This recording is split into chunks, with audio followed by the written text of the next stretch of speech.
Oh, good morning, everybody. It didn't give me my countdown. This is Jenny Norris. Welcome to Home Staging Talk Show Live. Happy to be with you. And if you're watching me live, go ahead and shoot me a little message. I am streaming to two different places on Facebook. One is our Home Staging Talk page. One is the Home Staging Talk group. And so because of that, I don't know who is commenting because that's how this particular platform does it. So if I was just on one platform, it would show that, but I wanted to stream into two. So anyway, go ahead and let us know you can hear me. Home Staging Talk Show Live. I think we are in our third or fourth year. I have to go back and look. It's been a while, and we like to bring on guests and talk about topics of interest for the industry and business and success, and just other people as well. So today's show, we have JoAnne Lenart-Weary and Sandra Racz. We're going to talk about trends, what's in and what's out for 2022. Before we get to them, I just want to make a couple of announcements here. First of all, last call, home staging industry statistics. I will be starting to compile these this month. Should have something out to everybody by early February. And this is our second go round with IHOS collecting the statistics in this manner. So we've been tracking stats since 2003. And I certainly always track my own statistics for my company, which I recommend all of you do. Hey, Julie, thank you for letting me know. And so you want to be tracking your successes, whether it's a spreadsheet or whatever manner you use, how many different types of staging projects you do, whether they're vacant or occupied or consultations. And your win rate, you want to know your close rate, and then to be able to kind of give an estimation for your market of how many properties are being staged. So I know in my market, approximately 25% of the properties are being staged, maybe 30. So that gives an edge to a property that is being staged of anywhere from 70 to 75% advantage over their competition. So there's ways you can use the data. But mostly the reason we do it as an association, probably the biggest reason, is to educate. We have to educate the public and the users of our services about what we do and our pricing, especially because we have other entities putting out data, reports and so forth. NAR's profile of home staging, for example, very comprehensive, interesting summary. Pricing is all wrong. They're not even asking stagers what the pricing is. They're asking agents how much the staging pricing is. And so they're coming up with numbers like $500 or $750 for staging, which is fine if they were to qualify that, but they never say that's for a consultation and a hands-on. That's certainly not for a vacant house. We all know that. And so, but the public doesn't know that. And people reading that report and using it, other, news agencies and so forth, they don't know that. And so it's up to us to educate. So if you would please go to the site, the homestagingindustrystats.com. Homestagingstats.com is actually the site. And if you need the link for the survey, it'll take you about 5 minutes or so to answer. Message me here because I can send it to you as far as the link. And I'm just trying to get all this wrapped up. So the more data we have, the better it is. It doesn't matter if you only stage 5 houses or you stage 500. Data is data, and in compiling it all together, we take into account the type of property, whether it's regular or luxury, where you are in the market. And we're trying to get a feel for pricing people are charging, as well as the impact staging is making in selling houses everywhere that we exist. So please get that done. Let's see here. Today I will be sending out the January iHouse magazine, and it's all about goal setting. So a lot on SMART goals, why goal setting is important. So those of you that haven't set your goals or don't normally write them down, you want to change that habit. And a goal is a dream with a date on it. Some of you guys have heard that saying. So by putting it down in writing and then putting in the action behind it to achieve that goal, then you're going to hit your target. Versus if you don't write anything down and you don't put your plans on paper or even any, on a computer, what have you, you're sort of aimless. And I think a lot of people don't write their goals down because they're afraid to fail. That's the number one reason why we don't publicize our goals, most of us. We don't write them down because we're like, gosh, what if I don't succeed? And there's the old saying too, is shoot for the moon and hit the stars. At least you got somewhere, and then you just reset your goal and then get to the moon eventually. So don't be afraid to put your goals in writing. So there's a lot of really, really good tips in there about putting goals together. There's even a worksheet for doing SMART goals that you can print off and use. Why hitting the refresh button is so important. We have New Year's resolutions, top 50 resolutions that you can implement, easy ones, for all different aspects of our life. We have our featured interviews. Nikki Watson was gracious enough to be interviewed. And I also summarized our show from last week, gave some input on that. And then Paloma Harrington, who is our IHOSP Global Operations Director, we have an article talking about what her role is, plus, lots of other good information in there. So look for that. It is members only. So this goes to our IHOSP private group page, private group site, or if you will, on Facebook. It'll be posted there. And then it'll be emailed out to all of our members. So as long as you're a current member, you'll get it. And then I do sometimes put it into the private chapter groups, but it will not be shared publicly because it is a benefit of membership. So this is our, we're going into our second year. So this is probably issue number 10 or 12, because some months I actually do combos. That's usually when I haven't gotten it together and I'm like, let's do a double issue. All right. And then I think if I can get this to play, this is a new program that IHOSP is launching to help people pay for things like conference and events and education. So let's see if this will play.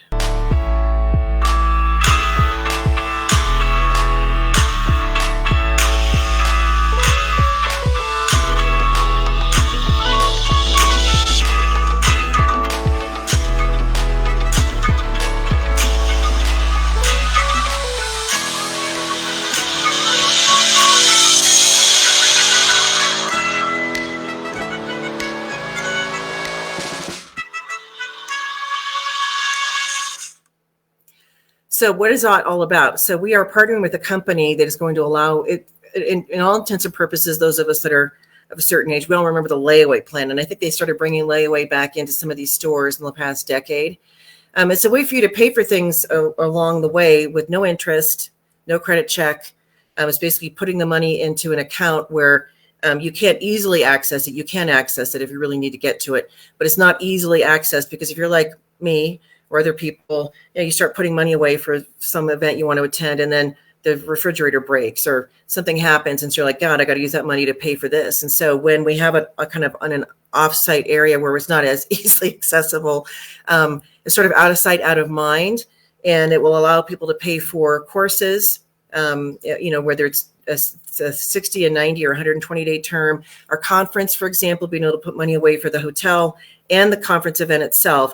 I can't do anything about airfare because that's the way this company arrangement works is the money goes to the individual and or the entity that's gets the money. So I'm not going to get involved in the airfare, but we can help with hotel and the ticket, and also things like a class you want to take. Let's say it's $1,500 and you want to put money away in little chunks and save up for that. That's doable.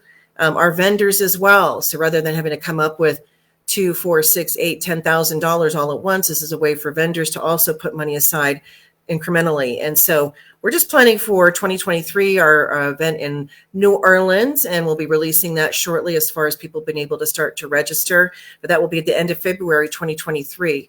And so I just don't want people to delay, thinking in your mind, okay, well, I'll get to it next month. I'll be able to do it next month when I have these staging projects that come in. If you're able to put a smaller amount aside every month, then it becomes manageable. So that's really the goal. And it can apply to a lot of different things that we do, including purchasing of inventory.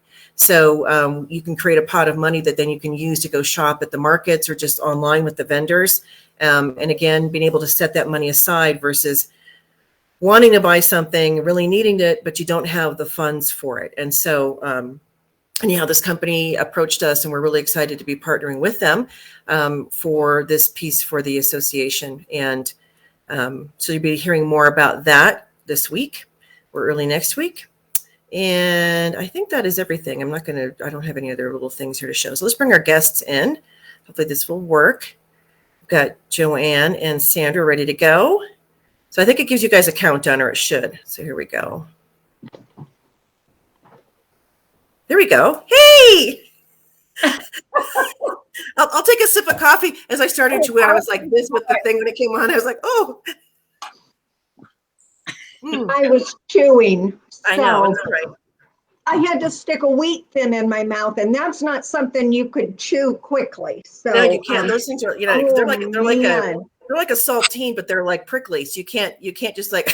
I love your hair. Even if you have a bad hair day, it's a good hair day because it looks cute. Well, I don't know what's happening here. Oh, I think, okay, I'll be right back.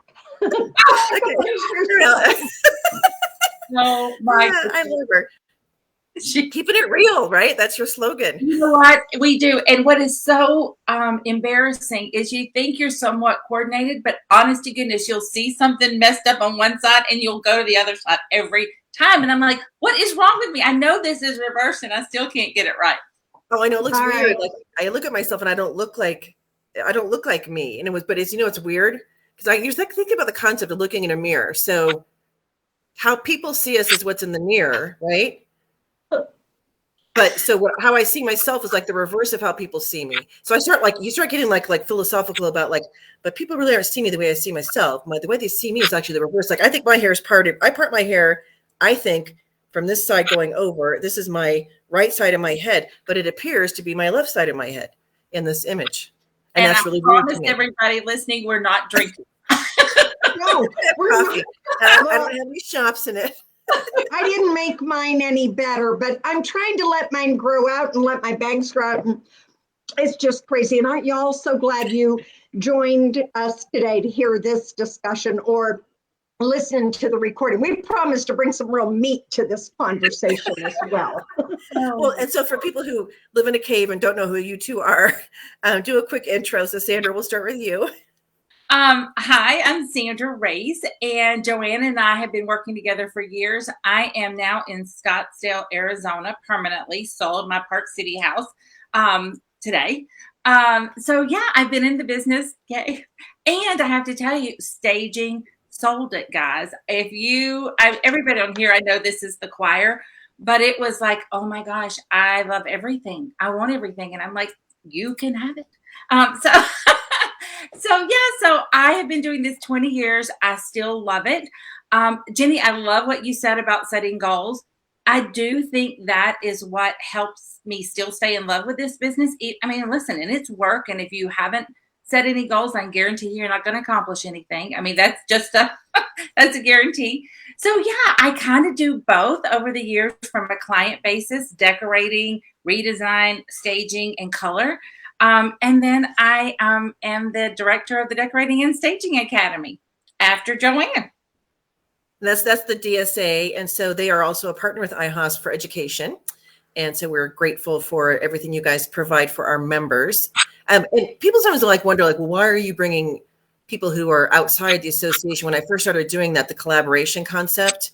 And I'm like, because if there's experts in an area that we can tap into versus having to recreate the wheel and start all over, why wouldn't I take advantage of that? And plus, you guys are wonderful people. So that's why. Well, thanks.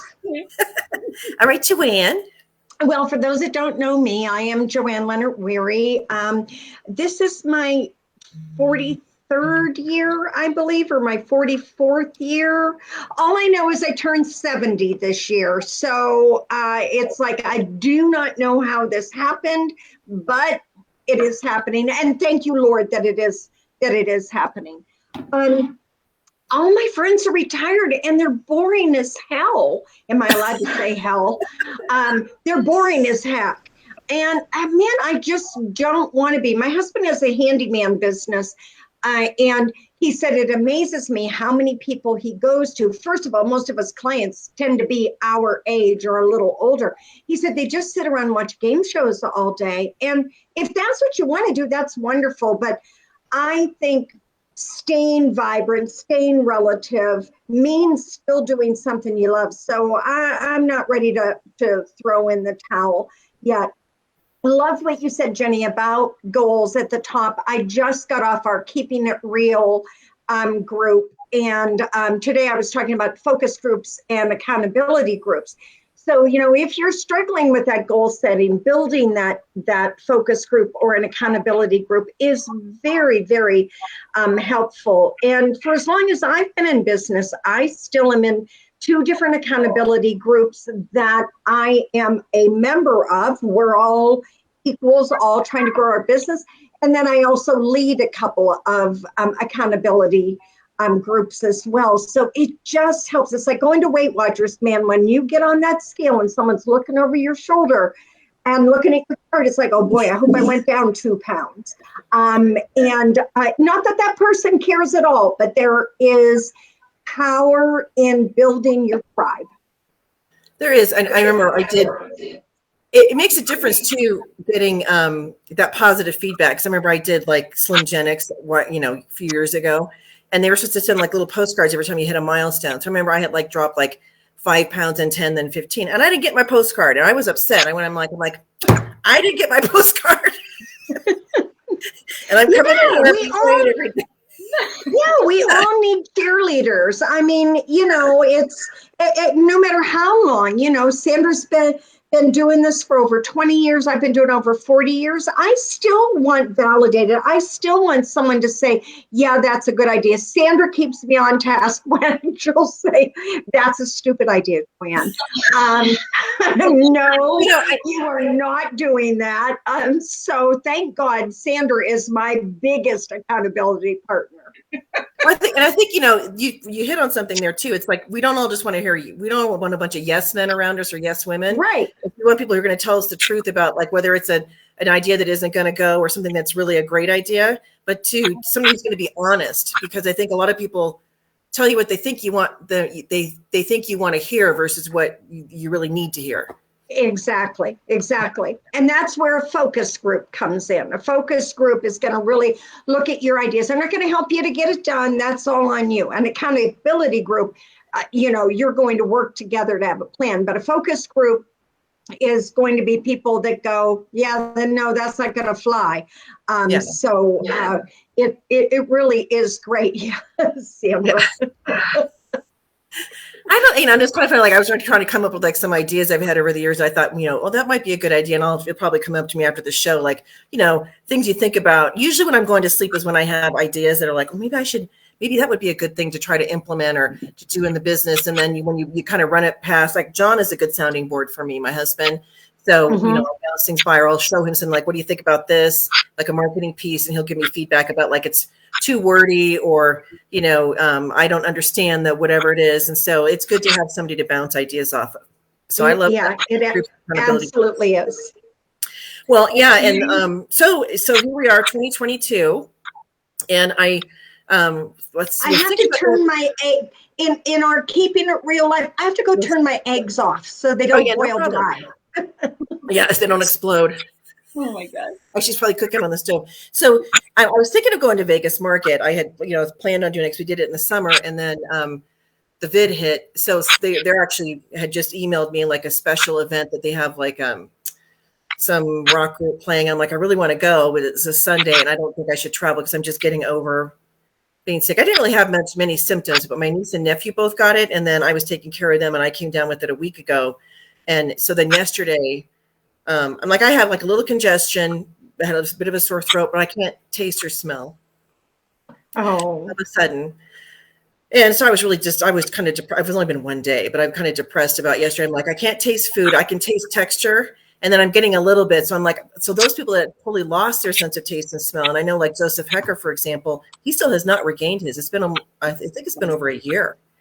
Oh my gosh. It's been a very long time. And so he may never get his back. And I'm thinking like, I don't know. I mean, I wouldn't kill myself over it, but I would be really kind of depressed. It's sad because the taste and the smells go along with eating. So right. I guess I get like super thin.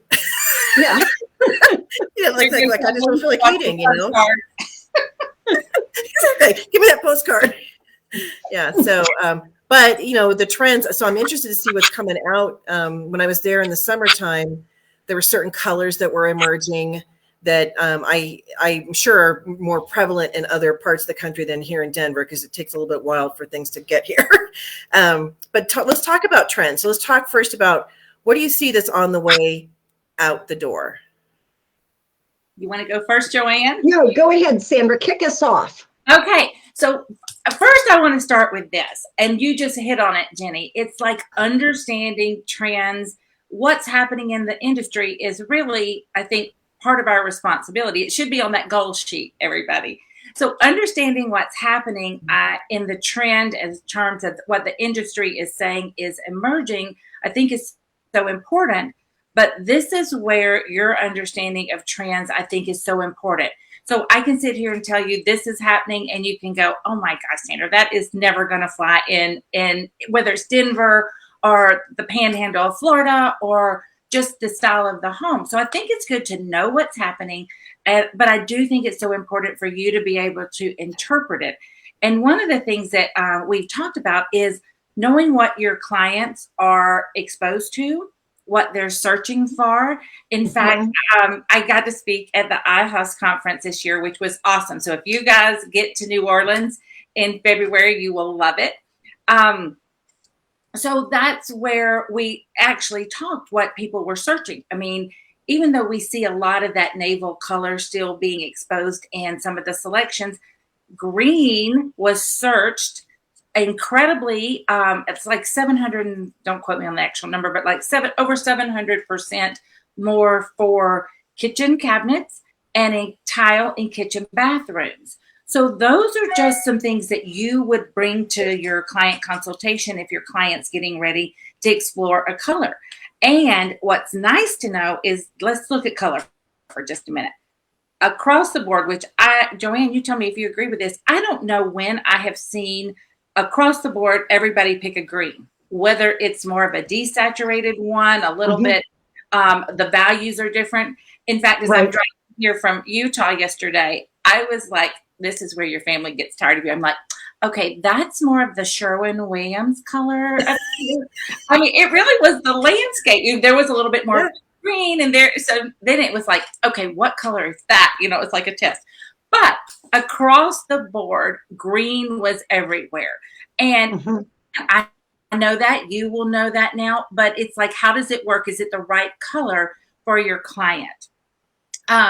Some of the things that we have seen and we've talked about is curved sofas. They are in when you go to market. Oh, in fact, we did a funny little thing. And we did a video of, there was a curved sofa. The back was curved. The seats were curved. So we're like, and I mean, every part about it was curved. The sides. So you couldn't get out of it. Once you got in it, you couldn't get out of it. So there is that practicality factor of knowing what's in terms of color, in terms of even just the practicality of open shelves. How many of the top cabinetry did we see? It's all open. Now, I don't even care if we're just thinking staging only. Forget the decorating for just a minute. For staging only, I mean, we're talking about decluttering, you know, selling square footage views, architectural details, all that good stuff. You have to really be very specific with how you lay that styling out so it doesn't look cluttered, but at the same time, it lifts your eye and showcases that space. So now just that simple style and that trend is being cut down. So we're only doing little small segments, let's say to the left and right of the, you know, stove or the sink. Or bar. Yeah. Well, and I was watching Flip or Flop, one of their more recent episodes, and they did a small house. And they did cabinets on the lowers, but they didn't have any upper cabinets, and they did all open shelving. And I thought, that's stupid because I don't have any place to put my pots and pans or my plates. And I don't mind having some open shelves, but I think like they're all going to get dusty. You know, I have to call so I'm thinking from a practicality standpoint, I like that look, but I felt like for that little tiny kitchen, where's the rest of my storage going to go? So I feel like what you're saying is true. Like maybe not do the whole thing, but just do a couple of, Because then it just becomes clutter. It becomes an opportunity because especially, you know, we have this tendency, even if you've been in business for a long time, you want to overdo a little bit. You know, oh, there's some more space, but we know that you need to really think about what you're selling. So those are just a few things: the curved furniture, the curved sofas, breaking up those lines. Believe it or not, those curved palladium windows are coming back. Because I was just talking to a contractor or the half round. Yeah, the half round. So I was just talking to a contractor in Denver, and he says, oh no, we need to straighten this line. I'm like, let's just pause just a minute and see if we really do, because that is, it may be a little bit ahead of the time in that area. Barn doors is cute, and as everybody had them put them everywhere, I just sold the house that had a barn door on my office, and I think my family is so excited because you could hear everything I was saying. It didn't give you that privacy factor that we're looking for. So those are just a few off the top of my head, JoAnne. I don't want to steal everything, so you go ahead. Well, one of the things that I think is important when it comes to trends, I think there are two worlds. There is the world that the three of us and all of your listeners are, where we're looking for the new, the hot. We've been exposed to it. We're already tired of it. And then there's what our clients or future clients consider the trends. So one of the things that I think is so important, and I hear it all the time, and Jenny, I'm glad you validated my point a minute ago. You need to be watching what's happening on TV, because that's what your clients are seeing. So those trends are driven where you might think, oh, I'm over it. If I see this one more time, I'm going to vomit. And your clients are just seeing a peek of it. Because let's be honest, even if you say I'm not driven by trends, you're driven by what's available to buy. And what's available to buy is what we are seeing. So you're going to go down that trends trail, whether you want to or not. I think it will be very interesting to watch the new Magnolia Network. And some of the shows that were on there, I think that is definitely going to drive trends, particularly in their original shows. And even Fixer Upper is now Fixer Upper Welcome Home. And you see her look elevating and evolving. You're seeing more color. I think those all white kitchens and everything, I think that's a trend we're going to see starting to go away. And we already see it where even when we're doing adding the wood, that warm wood, we're hungry for that warmth. So we've seen that a lot in, just adding those touches of warm wood in there. Sandra, you're so right on the open cabinets. It's like, I don't care how careful you are. There are dishes in my cupboards that are not pretty, that I'm not going to get rid of because it's the bowl that I always mix this salad in or whatever. Baby's got to have a home, and they got to have a place to hide. So I think those open shelving, moving to less is a great thing. The other thing that I think is important too is to understand with the trends how, what is driving this. We're seeing all this curves. We're seeing all this maternal and female influence. And I think that's a direct result of what we've all gone through. We all want to feel safe. And, safe is in mama's arms. Yeah, we want to feel hugged. We want to feel taken care of. So, and the goal will be now with these curves coming back is for all of you to make sure you don't go heavy-handed. You have to have that yin and yang of blending that old or curves and straight lines together and done in a good way. One of the things I want to say about Magnolia Network, I was so delighted because one of the shows that is on, and I want to make sure I'm saying it right, The Established Home is one of their new shows, and it features a well-seasoned interior designer that, like me, has wrinkles around her face and some creases. And I was so happy to see somebody that, is still, like they feature all these women in the Botox commercials that don't need Botox yet. And that's pretty much how everybody has been on HGTV. So look for shows like the Established Home. The other thing is that I think this woodiness, this earthiness, those golden, warm colors, and not not that oak that, oh my God, the world had everywhere, but wood that has some patina to it is important. And so watch for shows again, like on Magnolia Network. There is a new show called The Lost Kitchen. I am in love with it. And it is simply about her trying to grow a business in this little restaurant that people are seated by lottery, but it's done in, kind of an old barn concept. So we're going to take those feelings and showcase them in our house. We're looking still at rustic woods, but rustic woods with some definition to them, and some refinement, I guess. I was telling Sandra today, one of the new trends that they're talking about is Parisian apartments. Basically, if you string 3 words together, you can tell your client this is a trend. It's like Parisian apartments. It's not French countries. Yeah, yes. So I think it's important to not only look at what is in from your point of view, if you're getting the industry magazines, if you're going to the markets, but be sure to stay on top of what your clients are saying. And oftentimes people will say to me, oh no, I don't watch TV. Well, you know what? I've gained 10, 15, and maybe 20 pounds during COVID. And a lot of it was because I sat on my butt watching TV. And I'm not going to pretend that I didn't. But it is important for us to know what our clients are being exposed to, what they think is on trend. Yeah. Well, and someone was asking about, which is excellent. So thank you for all that. So this person says the tubs and the baths confined within the big showers. Now I have seen that. Is that something that is a regional trend? I don't want my tub in my shower, quite honestly. I don't like that trend. It feels like a giant, I don't know what it feels like. I don't know if like I'm a gymnasium or like a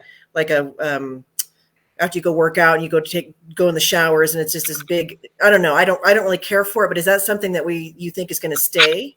Why are they doing that anyway? The buildings. Well, so my opinion on it, I do like you, Jenny. I feel like we're at the hotel room, and it was a great way to maximize space. Let's just put it all together. Then we don't have to worry about extra tile. We're just going to tile one space and cram it all together. I'm like you. I don't even like it. And to be honest, I mean, freestanding tubs, they are all the rage. They look really good, but I personally, I don't like it. I'm a product junkie. I want the shampoo, the gel. So and then the water, I'm always mopping it up. I have that in, one of my houses. So it's okay to give your client permission. And that's kind of what we're saying is just because you've seen it, if you don't want to bathe with, everybody around and shower with the family, it's okay to say no to those. I mean, good with you. I think like we have a tub connected to our shower, but there's a glass wall. So you're in the shower and the tub's over here. It's not like all together. And quite honestly, we're going to redo our bathroom and I'm probably going to take that tub out. I haven't sat in that tub even one time. My youngest son, I walked in my bedroom. He was inside having a bubble bath because he had like a salt bath. And I was like, oh, and I turned around and I didn't see any parts, but I was like, he's used the tub more than I have. And it's not that I don't like relaxing, but we just got a hot tub. So that takes care of that. But we need that space. I'd rather convert it into a really nice stand-up shower. And we have a tub in our guest bath on the same floor. So somebody who wants to bathe kids or whatever, whenever they can do that. But I am seeing the elimination of some tubs. And if you can do the claw foot, I've seen them put it at an angle, in a larger bathroom to do that. But it's, when it comes to remodeling, it's one thing to give advice to other people, but then when you're doing it yourself, it's so hard to make a decision because you're like, I don't want to make the wrong decision, Well, one of the things that is a good, let's say, looking in the future, if you don't want that tub, but you can always put that plumbing in. So that if you sell that house, you can always say it is plumbed for you to add a tub into this. That's a great idea. Yeah, that's an excellent. You're so smart, Sandra. That's where she makes the big bucks. And Jenny, you asked the question, why are they doing that?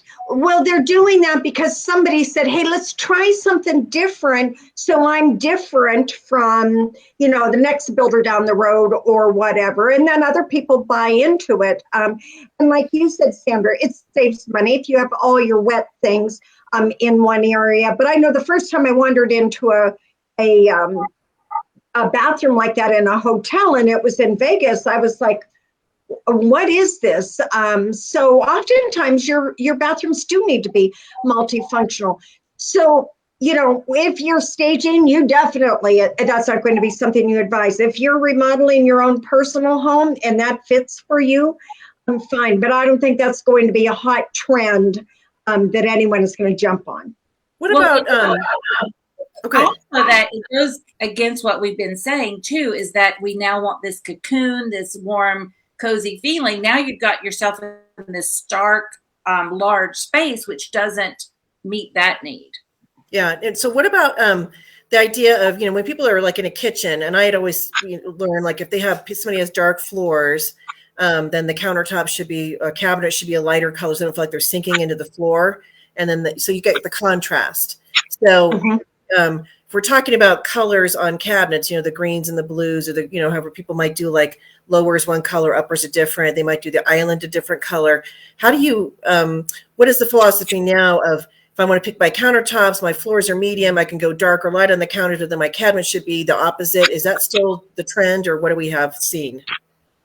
I think contrast, it has been a huge trend, and I think contrast is going to continue to be a trend. So although we may move away from all of these quartz or marble looking counters and maybe back into something with a bit more work to them. I don't think we're ever going back to those real busy granites, not in my lifetime anyways. At some time, my kids will probably have, my grandkids will have them down the road again and think they're cool and fresh. But contrast is just always an appealing way to design something, and it's a great way to showcase things. So I think the idea of contrast works. Again, looking behind my head, that green plate in front of that white wall, it'd be pretty boring if it was a white plate. So contrast just adds a lovely design element to a space and to a kitchen. And I even see, like, behind your head, there's a copper or something that's like the warm metal. So let's talk about metals, because people are, when you're trying to put poles and handles and things on, or even picking light fixtures, first of all, the rose gold, that did not make it. So No.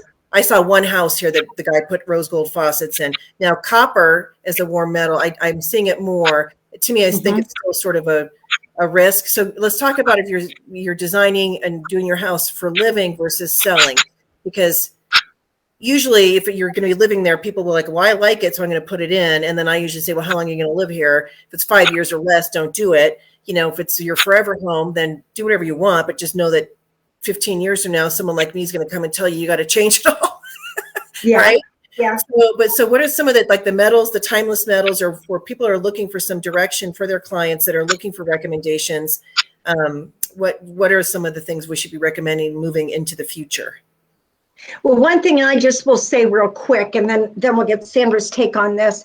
I think one of the things, I think we are going to see a continuation of these warm metals, because green is becoming such a prevalent color. So it's that mix. If we talked about contrast, it's also the mix of warm and cool. So again, my green bowl, which is technically a cool color, balanced with the copper. So you have the warm and the cool there. So I think we're going to stay in the brass, the rubbed brass, the coppers, and even the bronze colors. I don't really think we're going to see much in the way of nickels and that, because it doesn't fit as well with that organic, maternal, hug me and make me cozy feel. Sandra, your thoughts? Yeah, I totally agree. I mean, it really does. I think this is one of those opportunities to kind of, if you love grandmother's brass lamp and you have, you want this black metal, wrought iron, whatever, it is so easy to make those work together, like JoAnne said, because we're talking about those warm tones. But it is good to stand back. Well, first of all, give your client permission to use what they like. If you're dying to have those black handles on those white cabinets, that's a great way to update it. But at the same time, most of those mixed metals are the easy fixes. I mean, you can update a pendant light, really inexpensively. So that's what I would say. Let's bring, and I do, if I'm helping a client, I'll bring in a couple options for the handles and let's hold them up to visualize it. I am really loving those handles now that are somewhat etched, kind of embedded, etched a little bit deeper than you think in the middle, because it also gives a little bit more of that warmth feeling. And again, it follows that contrast, and make sure you kind of repeat that color throughout that space so people can have that connection with it. Oh, there's just not some big brass handles on this, in this kitchen. Well, and it's funny because Facebook yesterday, my husband, one of his real estate colleagues, put a picture of a curved sofa with the curved chairs, and it was that fabric that's kind of like, it's not smooth and it's not fluffy, it's kind of in between, and so it doesn't really have a lot of definition. And so it was just sort of like this, and they were like, and then the chairs had the cutout in the back, even though they were curved, they had the cutout, and so they were kind of all mocking it. So then I, with your guys', voices in my head, I'm like, curved sofas are because it's nurturing, and because we've been locked away for COVID, we want to be nurtured. So, I mean, I have no problem giving, regurgitating what I've learned. And JoAnne, I look at my living room. You would be proud of me. The DNA, decorating DNA, the darn near always. I had all the rectangle shapes, and so now I have the chairs that have curves in the back, and then I got rid of my rectangle coffee table and I brought in the 2 round, and it even has gold trim around it. So I have some of those colors in there. But I even look around. I had a mirror that I bought, years and years and years ago. It's a huge one, and it was black and gold painted, and I hated it. So I took the silver paint and I brushed out most of the black, so it's a gold and silver blend. And then my lamps that I've had for the same amount of time, that they're not. I wouldn't say they're necessarily like on trend, but they're big with the big shade, but they're also that gold and silver mix. And I think a lot of people are afraid to mix metals, or they're afraid to combine things. And I just learned so much when I listened to both of you and being able to incorporate that in our own homes. And even my dining chairs, I don't have the Parsons straight up and down. I've got a big wood table, but then the chairs have a bit of a curve, and even the shape is almost like a female figure. When I look at it, it has almost like a waist and it comes down. So I like those lines. I think those are fun. They are.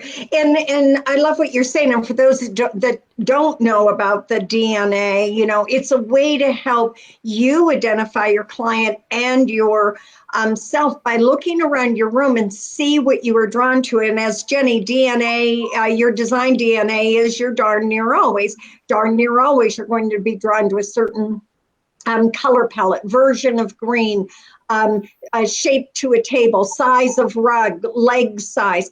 Understanding your DNA really helps you. And like Jenny said, when she started looking at her room, she was like, oh, wait a minute. Yeah, I'm real heavy in this way. So I need to bring in some of those curves. So again, we're creating that yin yang thing that we were talking about. So that is important.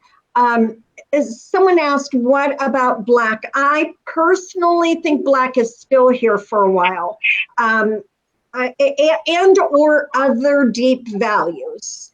But again, it goes back to that trend of contrast. And I think we're going to be living with that for quite some time, because it just creates interest. And so that's about Sherpa. One thing too, let me say this about contrast. When you're thinking about wood, because one of the trends that's been really hot is having lighter wood floors, or that lighter wood emphasis in your home. I always say, make sure that would grow in your area, or have that kind of contrast, just subtle contrast in the hardwood floors that allows you to have that warmth connected if you want to bring that into your cabinets. So that's, I was thinking. Yeah, I think that's really smart, Sandra, having a variation in the wood versus in that trend that was, thankfully, I think it's on the way out. But we all saw that everybody was dyeing their floors ebony, like putting stain on it or bringing in the really, really dark.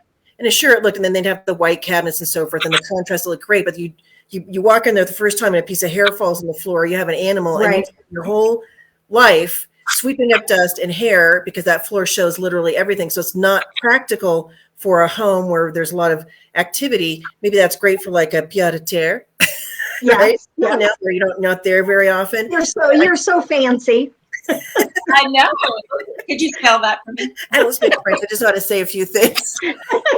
Voulez-vous coucher avec moi? We all learned that in the 1970s. And I'm like, we're all singing. I'm not saying it's like, would you go to bed with me? We had no idea as a kid. We're walking around saying that in French.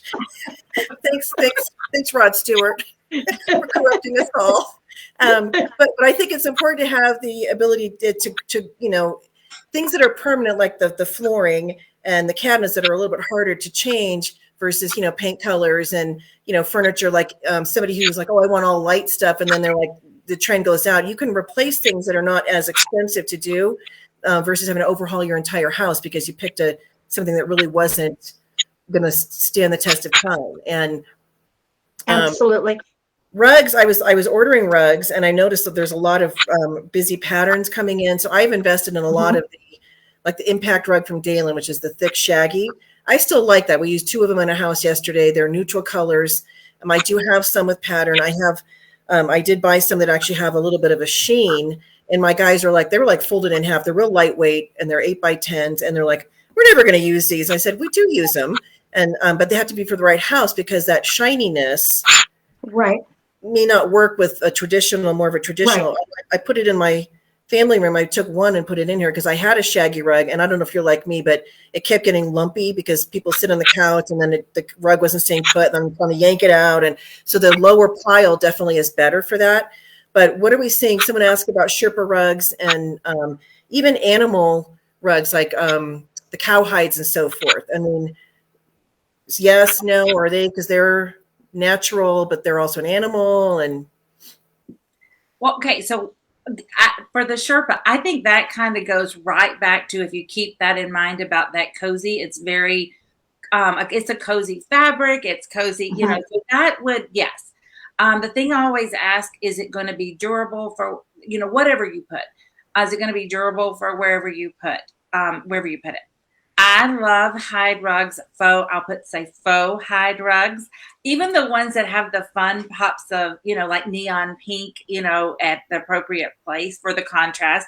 But what I love about them is that they give that organic shape to an area. Like if you're putting just 2 chairs together and creating a separate conversational area, by using that hide, we now in staging allow our eye to move throughout the space a little bit better. Those hard rectangles or squares or whatever it might be. I had these ottomans that were fuzzy white, but they had the cowhide pattern, like a subtle, and then a little bit of gold. And we were organizing a warehouse. I'm like, where are those darn ottomans? I haven't seen them in a very long time, and I'm convinced now that somebody stole them because they loved them so much too. And this is where an inventory tracking system helps you. But I think about those a lot because they were a very fun way to bring that print in without making this like full on commitment. And we have here in Denver, we do, like, I just used an animal, a cowhide, a faux in a house in a den. And it looks fabulous. And I know a lot of people in LA, they'll use the faux hide. It just depends on the property. But let's go back kind of to the green color, because you're right. When the color forecast came out from all the paint companies, they were all, I just said the same thing for the first time. They were all like, they're all agreeing. Somebody didn't pick purple and someone else like orange. It was all greens. And then they still had some of the blues in there. And so furniture wise, I did buy some emerald green dining chairs with gold legs at Market last time I was there in August. I bought a curved sofa, but it's almost like a fleshy, not millennial pink, but kind of between like a real soft version of that. So it's a neutral, and I haven't put it in a house yet. It has 2 chairs that go with it because it's kind of higher end, but it is the velour or velvet fabric. And so is that, I've invested in, I realize now I've got a lot of that fabric, and I'm hoping it's going to stay on trend for a while. I think the velvets definitely are going to stay on trend, particularly with the fact that so many of the velvets now are performance fabrics. And that is a huge trend that's only going to get bigger and bigger, using those performance fabrics on everything that you're doing. As a stager, it makes sense. Your furniture will last longer, but just in living in the house. So I think performance fabrics are a trend we want to pay attention to.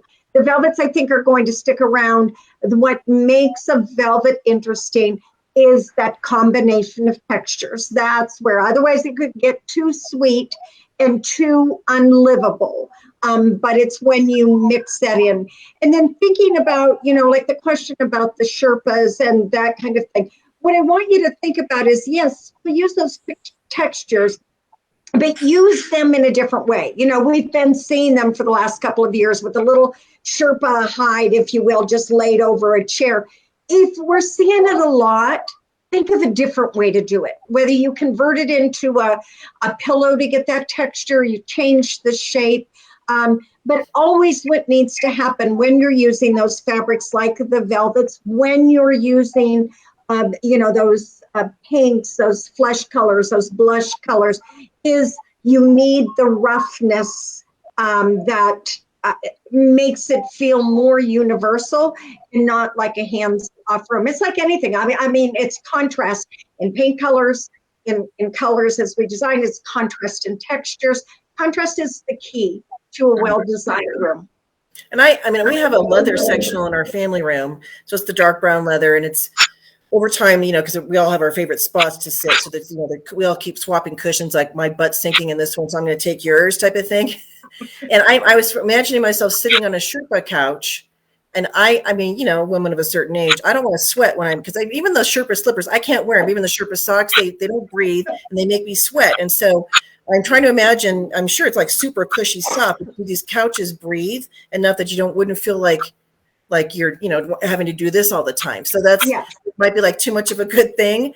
And I wouldn't know that unless I purchased it and used it. And then I'd be like, I love it or I hate it, Yeah. Yeah. Well, so maybe you try a pillow that you sit on for a while to give it right, exactly. That might be the key. A lot of stagers are talking about how furniture prices have gone up a lot because of delivery. Mm-hmm. Just yesterday, people were talking about repurposing, reupholstering, giving new life to their current pieces if they can. So thinking along those lines, staying in the neutral family, when we bring in greens, and it's not like we can't have a primary piece that's green. So I'll invest in like accent chairs. Golden yellow was another color I saw a lot of in August, that yet mustard. Yes. Yes. Bought a few things so we could put that color palette together, because I hear your voice in my head all the time, JoAnne, about blue. and we still use a lot of blues because it's it's very appealing, but I am getting kind of sick of the same color scheme. So I'm like, I got to mix it up. So I put the greens in that they go with the blues, they can go with the yellows, they can go with the whites, same thing with the gold, but I don't want to go I don't want to be like the mustard house. You know what I mean? So I think that color to me is a risky one. Yeah, I don't disagree. Do you, Sandra? No, I totally agree. I still think of staging, and I know this may sound a little bit boring, but there's so many ways to jazz it up. I think of my high ticket items as that black dress, and then it's easy to bring in any pillow, a throw, an ottoman. Those can be where we add those trending colors. And again, because most areas that trend will last longer. And I do think COVID slowed down how quickly, that bell curve would go with that trend. But I love Jeanette's question too about the black velvet headboard. That would be an easy thing to repurpose. Let's say, you were in an area and you felt like you were over that. But one of the things that we just did, we had a black velvet headboard and we just added brushed silver nail heads around it. So it was black velvet, but then by adding the nail heads, it would work in Park City. And then the other thing, we kept one, it wasn't black, but it was a brown. And we just monogrammed something cute. Now, this was a decorating client. And then put that over the back, like just a little updated monogrammed cover. And it gave it a fresh look. So you could bring that out in the summer if you wanted. Then it gives that versatility. So... And I think, using a dark headboard, because sometimes it's like, if that's all I got to use it. So let's say you're in an area, she's saying in the South, where maybe it's, beachy or whatever it is, then it goes to what artwork you're using, the bedding. If everything's dark and heavy, then probably not. But that one item because we usually use the artwork to pull the colors in for the accessories and the bedding and so forth. But I think you could successfully use that without feeling like it looks so out of place. I think it's what else you put with it. Driftwood. I mean, if it's a beachy house and you have that darker value, then you bring in something that's kind of going to connect to it, that medium value, like that driftwood or something that, some darker shells that you collected on the beach or something. Right. And Jeanette asked about what did she say about blue. Jeanette, my comment has been that, we've been seeing so much of more of the blue greens, the aquas, the turquoises. And I said it's the national, yes, there we go. The national color of staging. It's like, anytime I see a stager's room, I know somewhere that's going to be in there. And I just want people to know there are 11 other colors that we can work with. So, but those blue greens have very broad appeal. But when we talk about a trend I'm tired of, I'm real tired of that color family because it has just been everywhere. I like it personally. I like blues and greens, and I feel like it's a safe color combination for male, female for staging. But the risk is, Jeanette, is that, and JoAnne had pointed this out like 2 years ago when we first started talking about this, if your staging always looks the same and you never have any other colors that you're using, it becomes very cookie cutter. Even those different properties, if it's the same, the same blue color scheme with the whites and the silvers, the creams or whatever, then your particular body of work doesn't show much variation. So you won't definitely bring in other colors. So the great thing about the blues, because, people like me, we've invested in a lot of money in that, but this painting behind me, if you guys can kind of see, as an example, there's greens in it, there's lighter colors, grays, there's even browns in there. So I could still use that artwork successfully, but not necessarily have, if let's say that's in a room and I have a sofa, maybe my pillows then aren't the blues and the greens. Maybe I bring in the greens and the tans to bring those colors out versus sticking with the same color scheme. So there's ways you can update your body of work look without having to toss everything out and start over, because we don't want to be doing that. Yeah. Karen says, I heard red is coming back. Yes, Karen, that definitely is one of the trends. From a staging standpoint, red is a tricky one, just the way that it photographs in a room. I think the key is finding that red. It has to be the perfect red. And at Christmas time, when I did my tree, I happened to have some fabric. Remember that fabric, that red with the oranges and the plums and that fruit fabric. I love that fabric. I never really got over loving that fabric. And I had a few yards of it. And I ended up cutting it up and making it a garland in my tree. And my mom was over and I said, I really have missed red. But you do want to be so careful that you're working with the right level of saturation so that it does not overpower the space. Red is a great 10% color. Because it just really can add. And with all the greens that are so popular now, again, we want to be careful that we don't mistake what time of year we were in. But don't be afraid to use a little red. Just keep it more muddy. I guess is the best way. Talk about the 10%, talk about the principal color, and this is just in general, it's not just staging, but it's 60-30-10, 60-30-10. And so the 10% is usually the accent colors, and we don't do the pop-up color. I learned that from you as well. Like we used to do, like, let's put a bunch of red flowers on a table, and if that's the only thing that's in the room that's red, your eye goes zoop, and you've completely lost the perimeter. And those are like your exact words. I mean, you're in my head. Yeah. I know. I see that. Well, I'm so glad that you have bought into my crap all these years, Jenny. Starting with your red toilet. I remember that story too. That's a good one. No, it's wisdom. It's wisdom. And I think that's the one thing, we always talk about in our training classes. You may have a natural talent. The key to hanging out with people like us that have been around for a long time is we help you to understand the why, so that you look at a room or a space in a different way, in a way that you're taking in the totality of the space and what happens. So I'm glad that I occupy a few of your brain cells there, Jen. Probably more than a few. We're coming up to the closing part here. We have a few more minutes we can talk. But is there anything that's like trend wise that we just are like, I would be happy if I never saw this ever again in a property or something that you see out there that's just like, holy cow, do not buy into this trend. Is there anything that's like comes to mind? I'm so sorry. I have to tell you, I'm so over shiplap. I mean, it's like I now look at it and think, okay, I know I had this visual overload because, I mean, God bless her, she used it everywhere, and it made her, known for that. But I just sometimes look at it and think, could we not afford some stacked stone, or could we not afford something else, or it's never in just one place. It's like I'm going to put it on the bathroom wall over here, and then I'm going to put it on the place wall over here. It's like never done. It's like scatter rugs. You never have just one.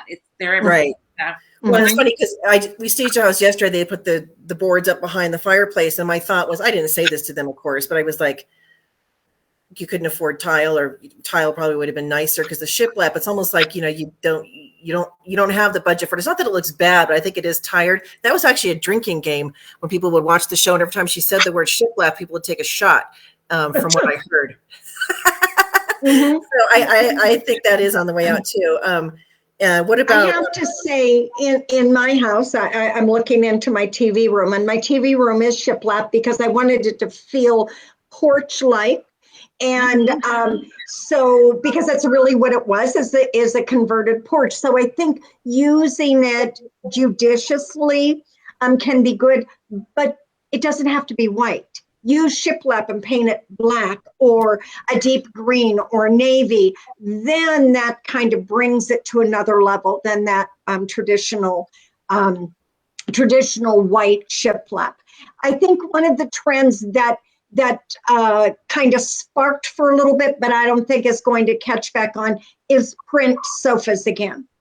And IKEA started out with their slip covers that had that, and IKEA, I mean, we all may make fun of them, but I'm sorry, IKEA does drive trends, especially for much of our market. But I don't think we're going to see a big return to print sofas. Using those big botanicals and patterns in small areas, accent chairs, your rug, like you say, the rugs are getting busier because the sofas are staying more grounded and one color or tone on tone. Yeah, but I think for staging, getting rugs that have a lot of color, you think like, well, I'm going to introduce color, but what I find is my eye goes down when I look at a rug that has that, and I'm not getting anything here. So then to counter that, you have to make sure to bring those colors up in the artwork. Yeah, you're so smart. Yeah. Yep, you're so smart. Sure. Bring those colors around, and I feel like it's a whole different world when you're doing a design or decorating project for a client and having to consider like what are they like and their things versus staging, where things are more, you keep it more neutral and so forth. But it's tell us one of the weirdest clients you've dealt with that had like some weird taste that you had to kind of go along with. Do you have a funny story about that? Or Sandra, you want to go first? Well, I'm going to tell you this because this is just top of my mind. I have this awesome student, and she came back and audited a class recently. And I said, well, tell me what you've been doing. And she said, oh, I just did this bathroom with a Hello Kitty theme. And I'm like, what? And I go, well, do you have pictures? Because you don't want to say, oh my gosh. Anyway, she made the coolest Hello Kitty bathroom that I have ever seen. We're gonna showcase that. I think it's March, last Tuesday, on those webinars. But she actually found a tile that was shaped like an H. So one whole wall of this bathroom is this H tile. And her husband had given her a Hello Kitty mirror. And so the whole bathroom was designed around Hello Kitty and this mirror, which there wasn't any Hello Kitty anywhere, but it was the woman or the client loved it because she incorporated this mirror. I mean, there was a little subtle Hello Kitty, but it was so classy. And I was impressed that she was able to pull off a theme that you would not think would be mature, and it looked amazing. Yeah, because that could have gone wrong in a lot of different ways. Oh, it was rare that it went right. Yes. Yes. So and that's a sign of somebody that understands the process. She did her homework and she understands the process. Well, I have a situation right now that's kind of interesting. I have a client who's been my client for a very long time. She and her husband just did a restaurant, and I did the restaurant for them, and it was a great project. But they decided to sell their home, and the restaurant is located in downtown Erie. So they wanted to try apartment living for a while and live up above, not up above the restaurant, but they wanted to just be a part of that. They're empty nesters. So they sold their home in 2 days. We staged it. The house was really, it was sold within about 2 hours. And so they've rented a flat, and she called me and she said, I'm so excited. We selected things to go. And she said, oh, and I met my neighbors today. And I said, oh, you did? And she said, oh, yeah, very, very nice couple. She said, he raises snakes. I'm like, what? She said he has 18 snakes. And so he raises snakes for resale, and then he also raises rats. And I said, I love you to pieces, but I ain't ever coming to your place. She said, well, JoAnne, they're in big cages. I'm like, girlfriend, we will FaceTime. We can Zoom. We can do anything you want, but I will not be within your house because it's like I just could not. It's like my one big fear in life. I'll fail in front of an audience of people 20 times over, but no, because I know one of those damn snakes has climbed up the wall and it will be around my ankles. So that's interesting. And she was laughing at me. She thought I was kidding. And it's like, I'll recommend you to somebody, but I will no longer be your hands-on decorator there. So that's funny because I don't have a problem with snakes. I mean, I don't like them, but I don't, I'll pick, as long as it's not poison, I'll pick it up and I can throw it, or lizards or whatever, but it's the spiders that no. Yeah, we cannot be friends any longer. Exactly. Our friendship has just ended. I know what I'm sending you. I'm going to send you a gummy rat or a gummy snake. I was a joke. It'll show up in the mail. You're like, Jenny. Oh, no. We have some of those that have their toys, I guess. And one of the houses I bought, it looks like it's a wooden snake, but it has a little cut. So it. Yeah. And it goes along as like a little compartment. You can drag it as like a toy.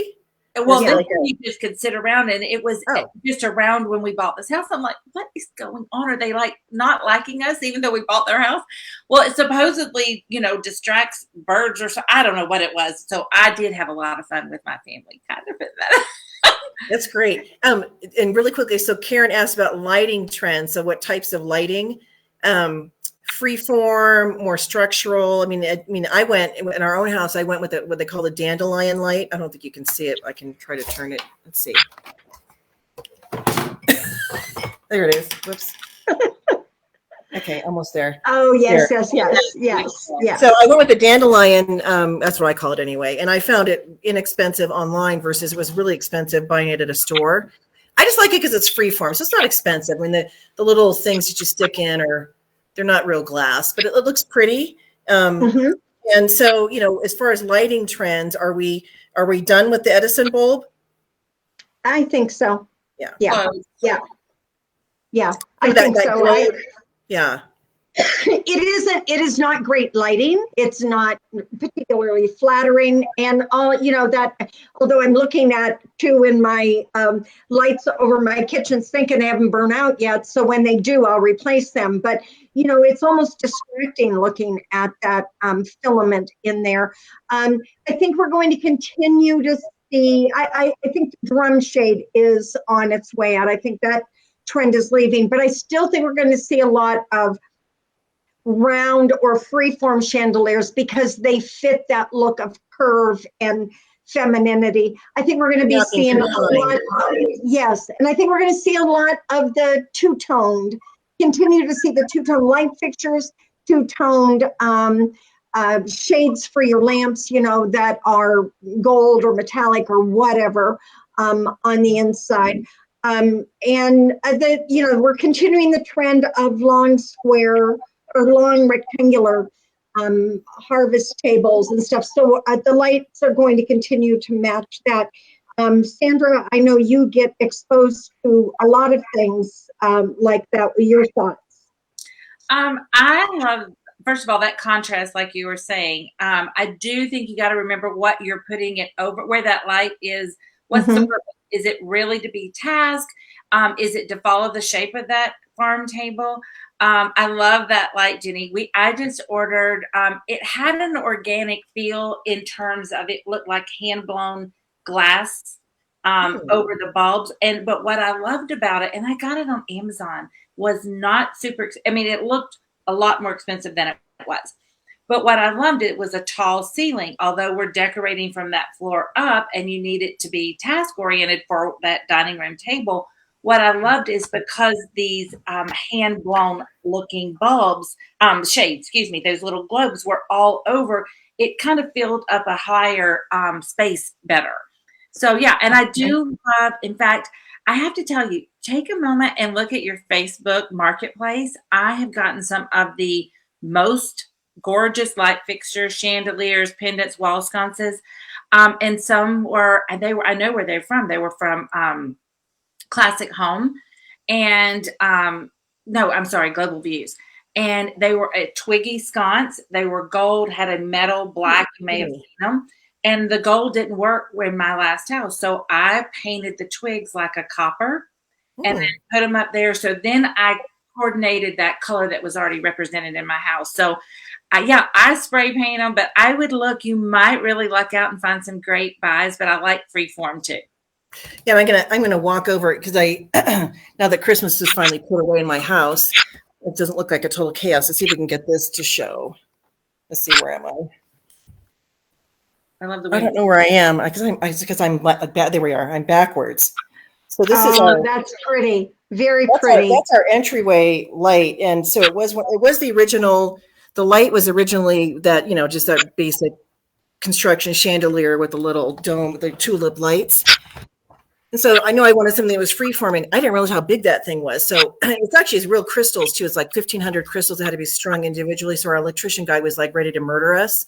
And it does reflect the light, and it's a little bit, John's like, it looks like Las Vegas in here. I'm like, I like a little bling. And so, when we go to sell, whether that thing stays up there or not, I think it's pretty and it's unique, but it's got the varying heights.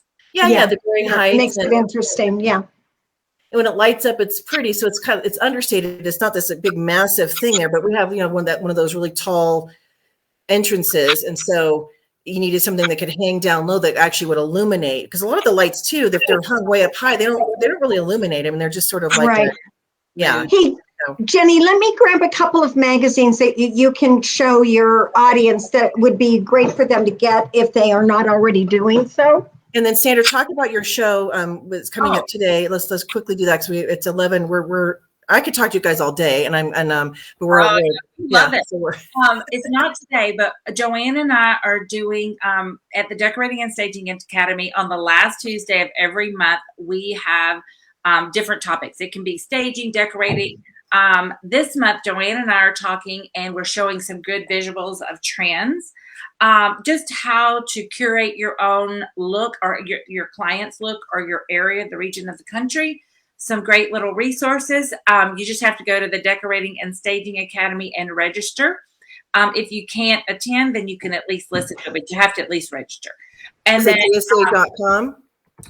Or you can go, the Decorating and Staging Academy.com. And then February, Nurstand, since we're talking a lot about rugs, one of their experts is going to talk about rugs, just great ones for staging, high traffic. I was actually surprised at that's perfect at some of their price points, guys. I did just order a 10-foot custom round rug that's going to take 6 months. Client's happy to wait, but she's got some $89 rugs that are gorgeous. She's got the new Nicole Curtis line that is actually washable. So you might choose to, February is the nurse stand girl. All right. Rugs in February. JoAnne and me, January, rugs, February. Cool. And then also our group, our Facebook group, Real Decorators and Stagers. You'll want to join that. We do a lunch and level up room on Wednesdays. So that's a great place. Okay, so let me share a couple of magazines with you. These are trade magazines. So first of all, you should all be getting Vision magazine. So this is Window Fashion Vision. And if you're signing up for the first time, you can get a year free.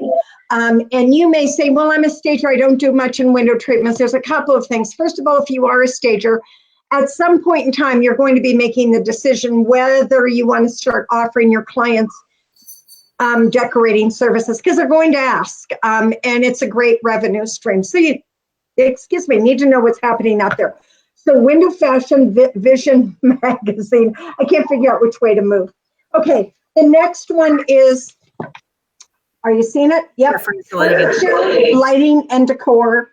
And all of these are available online. I still love holding one in my hand and looking at the pretty pictures. But Furniture, Lighting, and Decor, and I believe it's FurnitureLightingAndDecor.com. Let me tell you that, yeah, FurnitureLightingDecor.com. So these, again, this is a trade magazine. Your customers are not going to be getting this magazine. It'll help you to stay on top of the trends. And you need a C in that, Jenny, that last one. And then if you are not getting it, to Designers Today, and again, this is geared to the trade. And even though you're a stager and you say, that's all that I want to do, you still need to know what's happening, because no matter how much the world says staging is not decorating or designing, by God, you better understand the foundations and the principles and what's happening out there in the world, so that being able to talk intelligently about other topics, people who Absolutely. are well read, then you are positioning yourself as the expert versus like guessing or misadvising somebody. They'll come back to bite you. Yes, definitely. I love you too. I miss not seeing you guys in person, and I'm hoping that 2022 and 2023 are going to be years where we kind of get back to being able to Me too. be together. But this is a I'll great make way sure to my hair looks better. I always have this one strand right here, and pictures. It's like that rhyme. There was a girl that had a little curl right in the middle of her forehead, and when she was mad, she was very, very bad. When she was good, she was horrid. Or I don't know. I think I just said the wrong rhyme, but anyway, that's what it reminds me of. This one strand that always goes like this. It's just. I'm making no promises. First world problems, right? Yeah. Well, thanks for being on, you guys. The course everybody watching this is recorded. We'll upload it to our YouTube channel, our homestagingtalk.com site. It'll be available on the Facebook group as well. And so thanks you two for joining me. It's always a pleasure. And you guys have a great rest of your week. Thank Love you. you. Bye. Thank you, everybody. Take care. Bye-bye. Bye.